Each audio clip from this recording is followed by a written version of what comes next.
Hello ಸ್ನೇಹಿತರೆ, good morning. Welcome back to my channel. ಹೇಗಿದ್ದೀರಾ ಎಲ್ಲರೂ ಆರಾಮಾಗಿದ್ದೀರಾ ಅಂತ ಅಂದ್ಕೊಳ್ತೀನಿ. ಲಾಸ್ಟ್ ವ್ಲಾಗಲ್ಲಿ ತುಂಬ ಜನ ನನಗೆ ವಿಶ್ ಮಾಡಿದ್ರಿ, ಟೇಕ್ ಕೇರ್ ಅಂತ ಹೇಳಿ, ಗೆಟ್ ವೆಲ್ ಸೂನ್ ಅಂತ ಹೇಳಿ. Thank you so much for all your wishes. I am getting better ಈಗ. ಮತ್ತು ಈಗ ವ್ಲಾಗ್ ಸ್ಟಾರ್ಟ್ ಮಾಡ್ತಾ ಇದ್ದೀನಿ. ಇವತ್ತು ಬೆಳಗ್ಗಿನ ತಿಂಡಿಗೆ ರಾಗಿ ದೋಸೆ ಮಾಡಿದ್ದೆ. ಸೊ ಇದನ್ನು ತುಂಬ ದಿನದಿಂದ ಮಾಡಬೇಕು ಅಂದ್ಕೊಳ್ತಾನೆ ಇದ್ದೆ. ಸಾನುಗೆ ಬಾಕ್ಸ್ಗೆ ಹಾಕೋದಕ್ಕಾಗೋದಿಲ್ವಲ್ಲ ಅಂತ ಹೇಳಿಬಿಟ್ಟು ಮಾಡ್ತಾನೆ ಇರಲಿಲ್ಲ. ಆದರೆ ಸಾನುಗೆ ಇದು ತುಂಬ ಇಷ್ಟ ಆಯಿತು.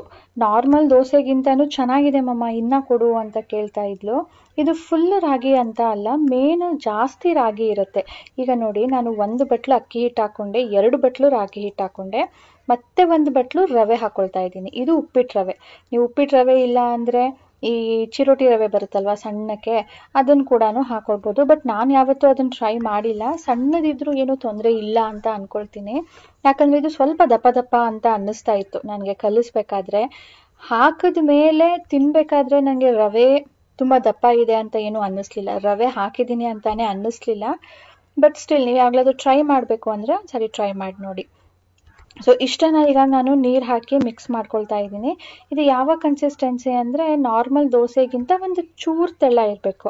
ಯಾಕಂದರೆ ಇದು ನಾವು ಸ್ಪ್ರೆಡ್ ಮಾಡೋದಿಲ್ಲ, ಜಸ್ಟ್ ಹಾಕ್ತೀವಿ ನೀರು ದೋಸೆ ಥರ. ಇದಕ್ಕೆ ಸೀಸನಿಂಗ್ ಇದ್ರೇ ಚೆನ್ನಾಗಿರೋದು.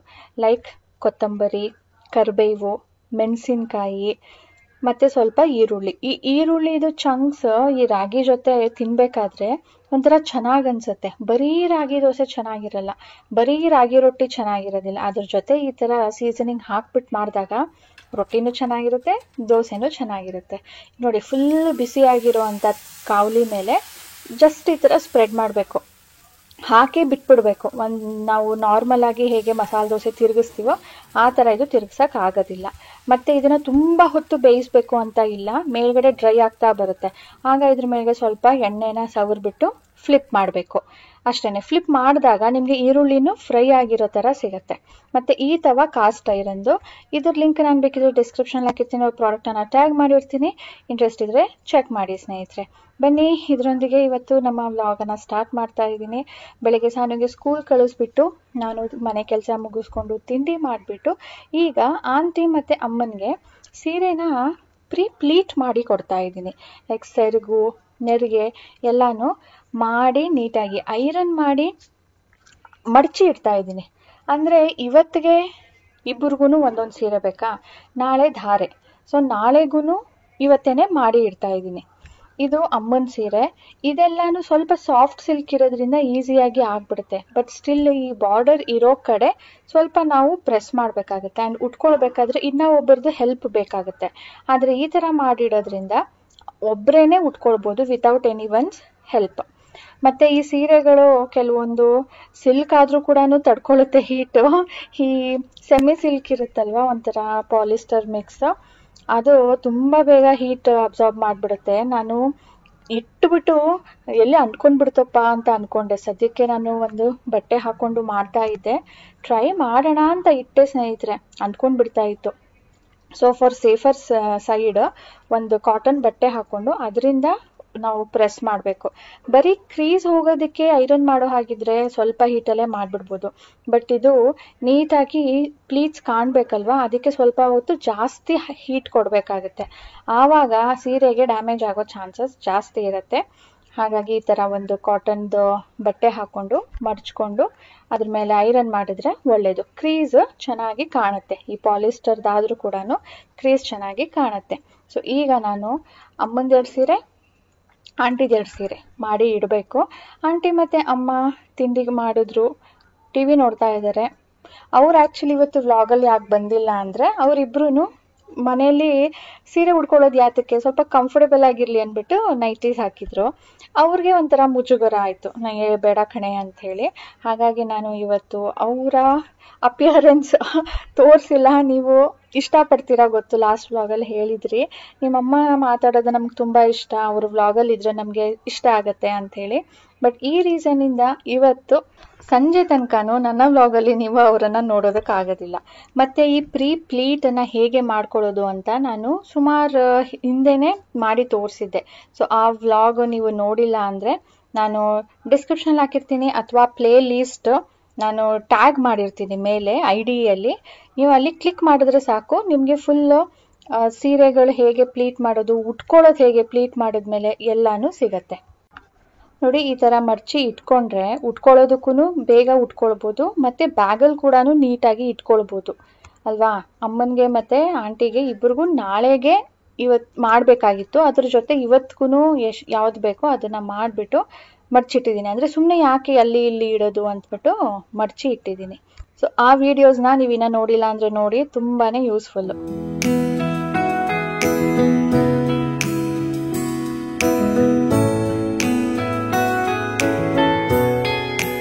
ಮತ್ತು ಈ ಕೆಲಸ ಮುಗಿಸ್ಬಿಟ್ಟು ನಾನು ಅಡುಗೆ ಮಾಡೋದಕ್ಕೆ ಹೋದೆ. ಬ್ಯಾಕ್ ಟು ಬ್ಯಾಕ್ ಕೆಲಸ ಸ್ನೇಹಿತರೆ. ನನಗಂತೂ ಬೆಳಿಗ್ಗೆ ಸ್ವಲ್ಪ ಸಾನು ಕಳಿಸ್ಬಿಟ್ಟು ಆರಾಮಾಗಿದ್ದೆ, 10 ಗಂಟೆ ತನಕ ಮಾತಾಡ್ಕೊಂಡು ಕೂತ್ಕೊಂಡಿದ್ದೆ.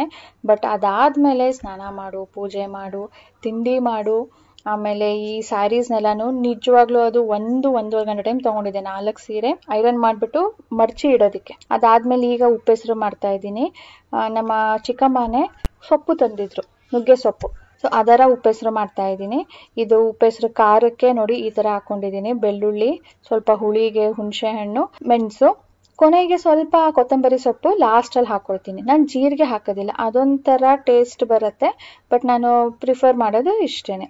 ಆಂಟಿನೇ ಇದನ್ನು ಬಿಡಿಸಿ ತೊಳೆದು ತಂದಿದ್ರು. ಸೊ ನನಗೆ ಸ್ವಲ್ಪ ಈಸಿ ಆಯಿತು. ಇಲ್ಲ ಅಂದರೆ ಸೊಪ್ಪು ಬಿಡಿಸೋದೇ ಎಷ್ಟು ಟೈಮ್ ಹಿಡಿಸುತ್ತಲ್ವ. ಅಮ್ಮ ತಂದಾಗ ಯಾವಾಗ್ಲೂ ಅವ್ರ ಹತ್ರನೇ ಬಿಡಿಸೋದು ನಾನು. ಅದಕ್ಕೇ ಅಷ್ಟೊಂದು ಟೈಮ್ ಹಿಡಿಸುತ್ತೆ ಅಂತ ಹೇಳಿಬಿಟ್ಟು. ಸೊ ಬೇಳೆ ಬೇಯಕ್ಕೆ ಹಾಕಿದ್ನಲ್ಲ, ಅದು ಫುಲ್ ಬೆಂದ ಮೇಲೆ ಅದು ಸ್ವಲ್ಪ ಹಿಸ್ಕಿ ನೋಡಬೇಕು. ಫುಲ್ ಬೆಂದಿದೆ ಅಂದಾಗ ಈ ಸೊಪ್ಪನ್ನು ಹಾಕಿಬಿಟ್ಟು ಇದನ್ನು ಕೂಡ ಬೇಯಿಸ್ಕೊಂಡು ಉಪ್ಪು ಹಾಕಿ ಆಮೇಲೆ ಇದನ್ನು ಸೋಸ್ಕೊಂಡು ಒಗ್ಗರಣೆ ಕೊಡ್ತಾ ಇದ್ದೀನಿ. ಅದರ ಜೊತೆ ಸೈಡ್ಸ್ಗೆ ಬಜ್ಜಿ ಮಾಡ್ತಾ ಇದ್ದೀನಿ. ಹಾಗೂ ಅಂದ್ರು ಬಜ್ಜಿ ಏನು ಬೇಡ, ಇವತ್ತು ಸಂಜೆ ಮದುವೆಗೆ ಹೋಗೋದು ಜಂಕ್ ಆಗುತ್ತೆ ಅಂತ ಹೇಳ್ಬಿಟ್ಟು. ಬಟ್ ಬರೀ ಉಪ್ಪೆಸರಲ್ವಾ ಅಂತ ಹೇಳ್ಬಿಟ್ಟು ಒಂದು 2 ತಿನ್ನೋಣ ಅಂತ ಮಾಡಿದ್ದೆ. ಎಷ್ಟು ಟೇಸ್ಟಿಯಾಗಿ ಆಗಿತ್ತು, ಕ್ರಿಸ್ಪಿಯಾಗಿ ದಪ್ಪಕ್ಕಿತ್ತು ಅಂದರೆ ನನಗೆ ಕಂಟ್ರೋಲ್ ಮಾಡೋಕ್ಕಾಗ್ತಾ ಇರಲಿಲ್ಲ. ನಾನು ಬರೀ 2 ತಿಂತೀನಿ ಅಂತ ಹೇಳ್ಬಿಟ್ಟು 4-5 ತಿಂದ್ಬಿಟ್ಟಿದ್ದೆ.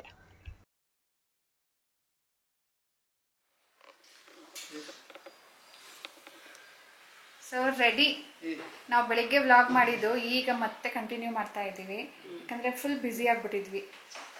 ನೋಡಿದ್ರಲ್ಲ, ಈ ಸ್ಯಾರೀಸ್ನೆಲ್ಲಾನು ಫೋಲ್ಡ್ ಮಾಡ್ತಾ ಇದ್ದೆ ಅಂತ ಹೇಳ್ಬಿಟ್ಟು. ಅದಾದ್ಮೇಲೆ ಸ್ವಲ್ಪ ರೆಸ್ಟ್ ಮಾಡಿ ಊಟ ಮಾಡಿ ರೆಡಿ ಆಗೋ ತನಕನೇ ಟೈಮ್ ಆಗುತ್ತೆ. 3-4 ಸೀರೆ ಐರನ್ ಮಾಡಿ ಐರನ್ ಮಾಡಿ ಕೊಡ್ತಿರೋದು ಅಮ್ಮಂದಿರಿಗೆ. ಈಗ ಅಮ್ಮಂದು ಫೋಟೋ ತೆಗಿಬೇಕು, ಫೋಟೋ ಸೆಷನ್. ಈಗ ಬನ್ನಿ ಬನ್ನಿ, ಹೊರಟಿದ್ದೀವಿ ಮದುವೆಗೆ. ಹೊರಟಿದ್ದಾರಂತೆ ಮದುವೆಗಲ್ಲ, ಇದು ಫೋಟೋ ಸೆಷನ್ಗೆ.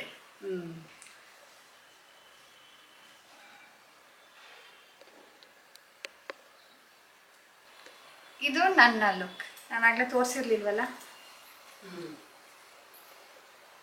ನನ್ನ ಲಂಚ್ ಬ್ಯಾಗ್ ಕಾಣಿಸ್ತಿದೆ.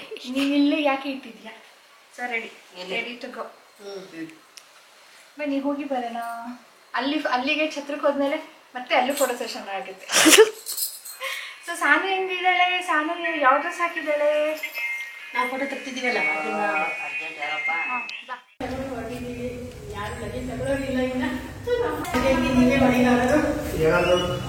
ಬಾಕಿ ಇದೆಯಾ?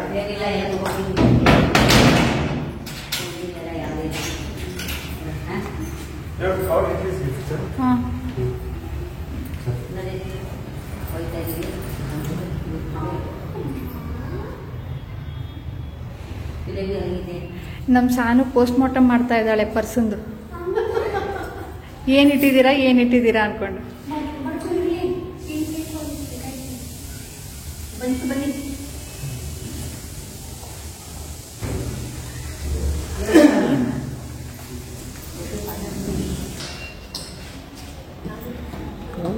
ಬರ್ಬೋದಾ ನಾವು?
11 ಗಂಟೆ ಸ್ನೇಹಿತರೆ. ಅಲ್ಲಿ ತುಂಬ ಜನ ಇದ್ರಲ್ಲ, ಊಟಕ್ಕೆ ಹೋದಾಗೂ ಅಲ್ಲೂ ಲೇಟ್ ಆಗೋಯ್ತು. ಅಲ್ಲಿ ನಾವು ಚೌಟ್ರಿ ಬಿಟ್ಟಾಗ್ಲೇ 10:15 ಅನಿಸುತ್ತೆ. ಸೊ ಈಗ 11 ಗಂಟೆ. ಟ್ರಾಫಿಕ್ ಇಲ್ಲ ಅಂತ ಇಷ್ಟೊತ್ತು ಬಂದಿರೋದು ನಾವು. 11 ಗಂಟೆ. ನನಗೆ ನಾಳೆ ಹೇಳ್ಬೇಕಾ ಅಂತ ಅನ್ನಿಸ್ತಾ ಇದೆ. ನಾಳೆ ಇನ್ನೂ ಸ್ಕೂಲ್ ಇದೆ, ರಾಜೇಶ್ ಆಫೀಸ್ಗೆ ಹೋಗಬೇಕು. ಇಷ್ಟು ಲೇಟಾಗಿ ಮಲಗಿದ್ರೆ ನಾನು ಬೆಳಗ್ಗೆ ಬೇಗ ಹೇಳೋಕ್ಕೆ ಆಗೋದಿಲ್ಲ. ನಂಗೆ ನಿದ್ದೆನೇ ಲೇಟ್ ಬರುತ್ತೆ. ಸಾನುಗೆ ಯಾಕೋ ಥ್ರೋಟ್ ಇನ್ಫೆಕ್ಷನ್ ಆಗೋ ಥರ ಆಗ್ತಾ ಇದೆ ಅಂತೆ. ಗೊತ್ತಿಲ್ಲ ಏನು ರೀಸನ್ ಅಂತ. ಇದ್ದಕ್ಕಿದ್ದಂಗೆ ನನಗೆ ಥ್ರೋಟ್ ಒಂಥರ ನೋವು ಆಗ್ತಾ ಇದೆ, ಬ್ಯಾಡ್ ಬ್ರೆತ್ ಬರ್ತಾ ಇದೆ. ನನಗೆ ಹುಷಾರಿಲ್ದಿರ್ಬೇಕಾದ್ರೆ ಆಗುತ್ತಲ್ಲ ಆ ಥರ ಆಗ್ತಾ ಇದೆ ಅಂತ ಹೇಳ್ತಾ ಇದ್ದಾಳೆ. ಏನಾಗುತ್ತೋ ಗೊತ್ತಿಲ್ಲ. ನಾಳೆ ಅವಳು ಇಲ್ಲ ಅಂದ್ರೂ ರಾಜೇಶ್ ಅಂತೂ ಆಫೀಸ್ಗೆ ಹೋಗ್ತಾರೆ. ನನಗೆ ಪ್ರಾಬ್ಲಮ್ ಏನಂದರೆ, ಇಷ್ಟು ಲೇಟಾಗಿ ಮಲಗ್ತೀನಲ್ಲ, ಆಗ ನಿದ್ದೆ ಬೇಗ ಬರುತ್ತೆ. ಟೈಮಿಗೆ ಕರೆಕ್ಟಾಗಿ ಮಲಗಬೇಕು, ನಾನು ಟೈಮಿಗೆ ಕರೆಕ್ಟಾಗಿ ಹೇಳಬೇಕು.